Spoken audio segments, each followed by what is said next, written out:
Σήμερα θα μαγειρέψουμε έξω. Παναγιώτη! Έλα, ήρθα. Έλα. Πώς το είπες αυτό? Κοτόπουλα σκανδάλης. Λαδάκι. Παναγιώτη, αυτό τι είναι? Είναι καυτερή πιπεριά. Γιατί είναι έτσι? Και άμα δεν ξέρεις να κόβεις κρεμμύδι, όπως εγώ, πάλι καλά θα το κάνεις. Δεν γίνεται.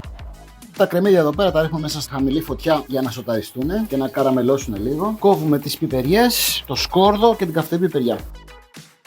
Καυτερή πιπερίτσα έτσι για την τσαχπινιά. Αυτό είναι στήθος κοτόπουλο. Γιατί όχι μπούτι? Γιατί εγώ προτιμώ το στήθος. Αυτό το πιάτο Για φτιάχτηκε πρώτη φορά το 2000 στην Πάτρα όταν φοιτητής. Ναι. Κυρίως για να μην χρειαστεί δεύτερη κατσαρόλα για να φάω ρύζι με κοτόπουλο. Α, είναι one pot συνταγή. Κόβουμε το κοτόπουλο σε μικρά κομμάτια, αλατάκι, σκορδάκι, πάντα με το μάτι, το φάρμακο για την υπέρταση και άμα δεν θες να βρεις ποτέ κοπέλα.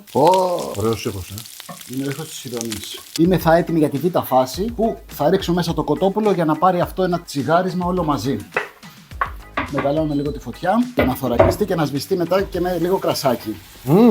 Όσο χρόνο χάνεις για να το μαγειρεύσεις, τόσο χρόνο γλιτώνεις για να καθαρίσεις τις κατσαρόλες. Το γυρίζουμε γύρω-γύρω ώστε κάθε κομμάτι να είναι θωρακισμένο και σβήνουμε με ένα ακριβό μπουκάλι κρασί. Τώρα, μόλις εξατμιστεί το κρασί, θα το καλύψουμε με νεράκι και θα το αφήσουμε να βράσει να τελειώσει όλο το νερό. Τώρα βάζουμε λίγο νεράκι να σκεπάσουμε το κοτόπουλο. Λεμόνι. Εντάξει, τώρα αυτά δεν θέλω να ζηλεύεις. Εντάξει, και εσύ όταν μεγαλώσεις, κάνεις και εσύ αυτά στην κουζίνα σου και τώρα θα το αφήσουμε να βράσει και να τελειώσει όλο το νεράκι του. Περιμένουμε να τελειώσει το νερό και θα παίξουμε λίγο.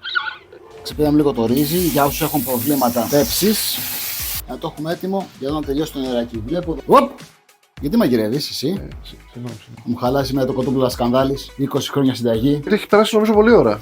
Ναι, κοίτα, δεις εδώ πέρα σχεδόν έχει μαζέψει όλα τα υγρά. Σε κανένα λεπτάκι θα βάλουμε μέσα το ρύζι. Πάντως μυρίζει πολύ ωραία. Να το, τώρα έχει αρχίσει και τσιγαρίζει. Ρίχνουμε μέσα το ριζάκι μας και μόλις ανακατευτεί λίγο θα ρίξουμε και το νεράκι. Θα βάλουμε 2 νεράκια. 1, 2 νεράκια και μόλις πάλι βράσει θα χαμηλώσουμε φωτιά και θα περιμένουμε 20 λεπτά για να γίνει το ριζάκι μας. Δεν έχω ελπίδα.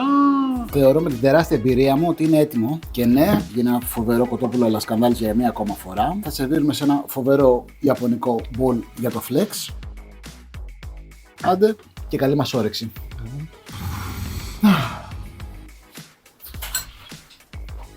Είναι τέλειο. Έχουν λιώσει όλα μέσα, δεν μπορεί να νιώσεις τίποτα. Α, κάνε! Ωραία, φίλε. Έλα εδώ! Σε πόσες από αυτές που μαγείρεψες δεν προχώρησε? 27, 28, έχω χάσει το μέτρημα.